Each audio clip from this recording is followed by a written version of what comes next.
Hello, everybody. Welcome to Rewrite Your Reality with Reese. I am your host. Slightly new camera setup today because some people are asking about shifting the script that I'm using to present this information to you guys. So hopefully this is a bit better, right?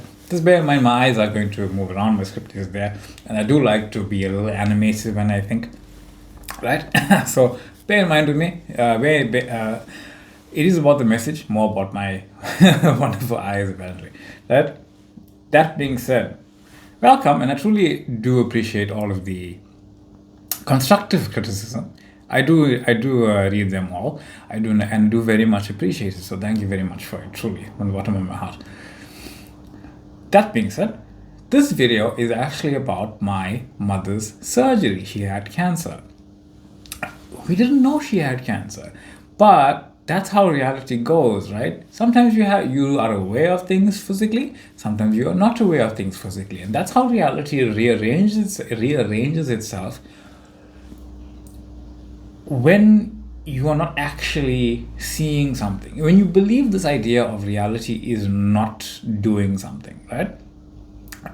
When you believe reality is actually more or less not happening, when you believe reality is not unfolding your desired end, right? It's unfolding something. You're just not entirely sure what it is. And sometimes it feels like it's unfolding nothing. But things like this happen to show you that reality is always unfolding something. What's that something though? It's unfolding experiences of who you say you are. And if you say, I am the reality where everything's working out for me, that's the only thing that can be unfolding, regardless of any specific frame. Remember, you have to experience things that show you things are working out for you, right? It's not going to always be mundane and then joy. It's everything. You remember, if you think about a yin yang symbol, the white and the black represent the totality of who you are, not just the white bit, right? It's not just the white bit thinking, most of the time good things happen to me, but then there's like a little spot of dark that I don't like. No, it's not. It's the entirety of it. It's not the reverse either. The reverse of thinking, oh, so much bad stuff is happening to me, but I get through it because of this one good spot. No, it's not that. The totality of what you are is that. You are the totality of everything going on. So even the experience of my mother having cancer is part of the totality of who I am. And I know I'm being a little candid with it, right? But that's how reality works. You can be however you like to be in any situation, knowing that how you're being doesn't affect the situation one bit. It's, when I say how you're being, how you are acting, right? Because your three-dimensional beingness doesn't do anything, right? It doesn't create anything. It comes from within you. It comes from your knowing. Your knowing is what's creating, right? So, story time. Being the version of you that is true for. How doesn't matter. Why things happen like cancer don't matter, right? They don't matter as to why. They matter in some instances, right? If you're a scientist, if you're a doctor, then the why cancer happens matters to you. But if you're experiencing of reality just happens to be someone has cancer or you have it, right? Then the why doesn't really matter, okay? Because that's not your point of view. That's not your point of focus. Your point of focus isn't trying to come up with a medical solution for it. The why doesn't concern you, right? Everything works out for me. That's who you are, right? That's who you are. You are reality itself. It's either reality is not working out for me, but it's going to create that experience. But you're in your heart, in your core, in your very beingness, you are already the person that reality is being, right? Reality is being you as a consciousness. You are basically playing your role as the main character in your story, even when seemingly nothing is going on, right? You have like your mother goes, or my mother goes for checkups and whatever else, and then you're just playing your role, you're doing your thing. And then when you are required, reality unfolds you being where you are required. You don't have to run around and do something out of fear or not fear or insecurity or believe you have to or don't have to. It doesn't matter. Right? The only thing that matters is who you say you are. So, situation had nothing to do with cancer, in fact, right? she had a or has a degenerative spinal problem where she had to have two of her discs removed, and she had to remove an inflamed thyroid. So the doctors came up with an idea: hey, let's do both things at once, right? Sure, a lot of people said no, don't do that. A lot of people said that's dangerous. Two major surgeries in one go, hard on the body, etc. But the doctor said it was okay. My mom said it was perfectly happy to go through this one thing in one time and do it all at once. And here's the thing: reality can't get reality wrong. So the idea of two surgeries can't be dangerous and not dangerous.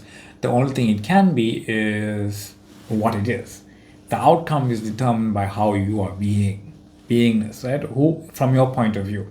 And what's my point of view? Everything works out for me. I'm the main character in my life, just like how you are the main character in your life, right?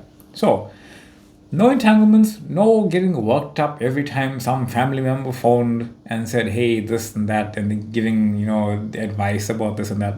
All of it is a reflection of who I am. My experiencing is a reflection of who I am. It doesn't prevent the family members from calling, but it does. It doesn't come into my reality where it irritates me or doesn't irritate me or has anything to do with me, frankly, right? Nothing. I can hear it, but that's about it, right?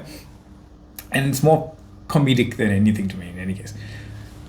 Who are you aware of being? Right? You are aware of being the version of yourself that you desire to be. You are aware of being your preference. What's your preference? Everything works out for you. Everything works out for me. That's our preference now, right? You are only playing the part in the script that is required for you when it pops up into your awareness. It will, right? Reality already set the stage for you, right? Otherwise, you wouldn't even be aware of the thing.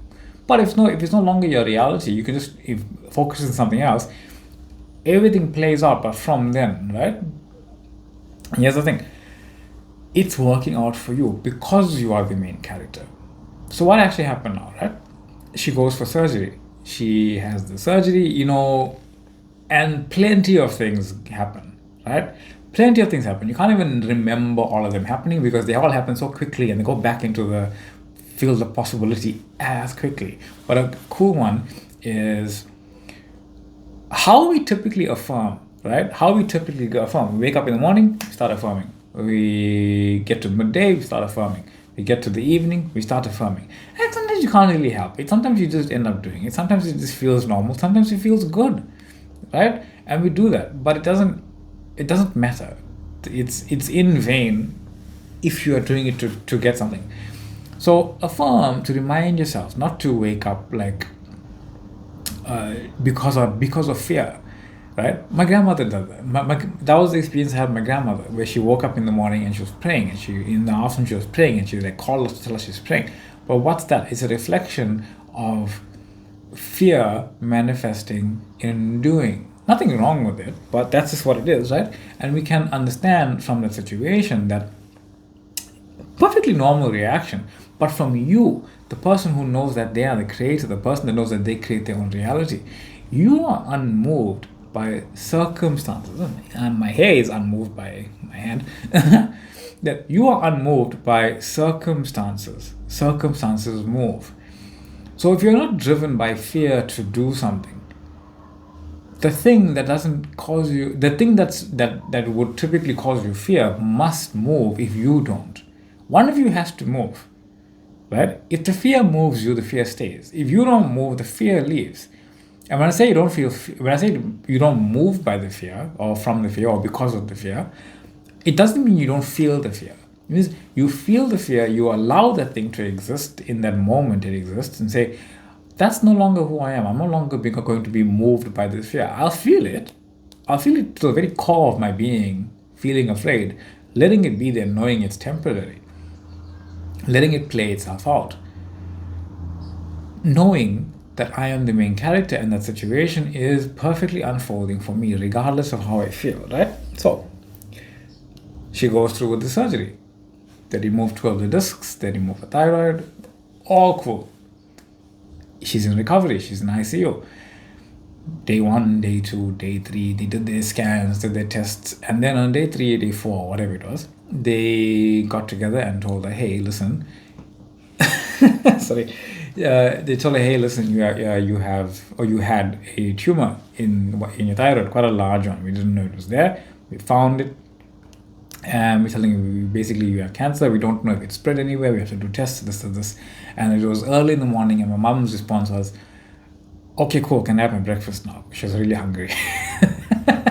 That's my mother, right? Quite comical. And they're like, why aren't you being freaked out? I was like, but it's not going to help. But I can eat, right? And that's really what happened. And she got together, she told us all of the stuff. Here's the thing. When you hear stuff like that, when it comes out of the seemingly blue sky, you feel what you feel. It's your mother. Of course you're going to feel something, right? Jesus cried all the time for people he loved, right? You're no more and you're no less than Jesus himself or any spiritual figure that you love. You can't be. You're made from the same love that they are, right? You are the same love that they are. You are the same identity. You are the same beingness as everyone else. There's no difference between us. So you feel it. But because you're consciously aware, you know what you're feeling, you know what you are going through, you know what's happening within you, you know it's only your character feeling it, right? You don't be moved by the circumstance. Those circumstances don't become something. You say, I am who I am. Everything's working out for me, regardless of anything, right? And I was going to make the video then, but she said, no, it's 2 more weeks until she has another appointment. So I said, okay, that's fine. I'll wait 2 more weeks for this video because I thought it was very interesting. Because you wonder, well, what if she didn't have the surgery and what if the cancer was there? But there's no what if. There's no alternative reality. It's another reality altogether. It's another reality where I'm experiencing that from my point of view, where she doesn't go for the surgery, she listens to family members, she has cancer exploding throughout her body at some point, finding out later, where the train has subsequently left the station, so to speak, right? And I experienced that with my dad. He didn't have cancer, but he didn't die in hospital like that, right? Because all those experiences exist. It's not about trying to make the cancer not exist. It's about realizing reality is not what it seems. It's simultaneously being everything, being her sick, being her well, being her about to die, right? A being about to heal, being everything in every moment. Who are you in relation to that reality? You are reality itself. You are reality itself, here to experience being reality itself, right? You're not just the physical body saying, okay, everything's going to work out for this specific physical body. No, your physical body exists in every reality. You're not taking it with you. You don't take this into tomorrow. The version of you that exists tomorrow is a completely new you, absolutely. Right? Say you cut your hand in 6 hours. There's a version of you tomorrow that has a cut hand now. Is that you, or is it this you? See? That's how reality works. It's a completely different you. That's why we age, in fact, right? It's a completely new you in every single moment. Even if it's one cell different, it's a different reality altogether. No matter how small a change is, it's completely different. And now, no one knew about the cancer, right? Nobody knew about it. But here's the thing. Your awareness knows it was there. It is your awareness. Your awareness is aware of everything. Your awareness created everything in reality. Every frame of reality, your awareness is. It's not about making your awareness not something. Because you are awareness. As awareness, what do you desire your awareness to now be? Perfectly healthy. Even if you don't know about something going on, it will show you something going on and then still rearrange itself into what you desire it to be. So the cancer basically went as if we threw the baby out with the bathwater, kind of example, right? I told her that and started laughing, right? But that's the thing, we didn't know about it, and we knew about it after they took it out, and then she went for the surgery, a doctor's appointment, and they told her she's fine, right? For the foreseeable future, she's perfectly fine, right? And she's still going to go through a test. She's still going to have whatever unfolding about this stuff is, but that doesn't change who you are. It's not going to suddenly resurge and then you think, oh no, I'm doing it wrong. No, it doesn't matter. You are reality. So a pile and a hole, just as an analogy so you can see this, right? Say you have a pile of things and then we think piles get bigger, right? More stuff. We get more stuff, more money. Piles of money, more abundance, right?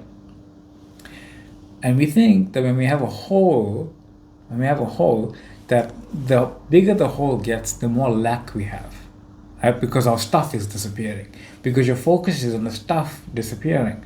But here's the thing, that hole, right? The whole is reality. The whole is actually reality. And as reality is creating, it's creating more of that experience. So what actually happens is that the whole is getting bigger and bigger and bigger and bigger and bigger and bigger and bigger and bigger. You see? Reality didn't take away stuff, it just made the whole bigger. That's all it did. But as you focus on your desired reality, the whole gets smaller and smaller and smaller and smaller and smaller and smaller and smaller and smaller. I just came up with that on the spot. I thought it was pretty cool. Right?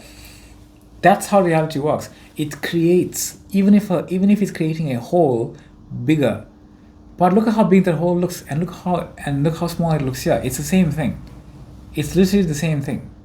It's the same thing I'm holding in my hand. The only thing that changes is your perspective of the thing. That's it. Right? Pile of money getting bigger. You're just more focused on it. A hole getting bigger. You are just more focused on it.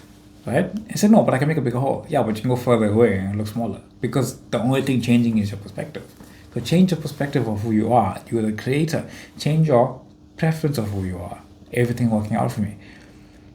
Remember, there's abundance in multiplication. There's also abundance in division, right?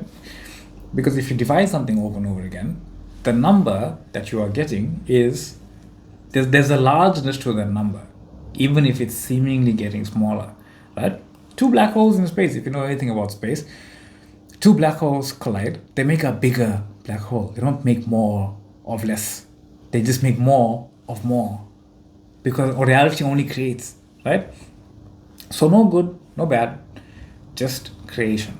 Remember, even the removal of cancer with a thyroid is creating more reality of seemingly healing, seemingly things working out, seemingly more good, seemingly more abundance. But what you are actually doing is just creating more of who you choose to be. And I choose, you choose, we choose to be the versions of ourselves that everything is working out for us. The highest point of reality, the highest point of creation is to know yourself as a creator, and that's what you are choosing. So, that being said, I hope that was slightly better with the script being there. I did ad-lib quite a bit there because, it's fun. That being said, much love, much light. I still appreciate the comments and everything about it, and the comments about, what you're feeling, what you're thinking, all of those things, sharing insight, all wonderful. Truly, I love it very much. Thank you for it each time. That being said, thank you for the liking, sharing, subscribing, following, checking in, joining on the Facebook group, TikTok page, Facebook group available if you want to join there and check out other forms of insight. See these posts in a more succinct form as well. So you can read it and recap and understand it a little bit more in depth. Email in the description box below. You can get a hold of me there if you want to talk about a personal thing, if you want to share personal insight, etc. The coaching is through Zoom and through email. That being said, much love and much light, and I am truly grateful for all of you being here. Much love, and I'll see you in the next one.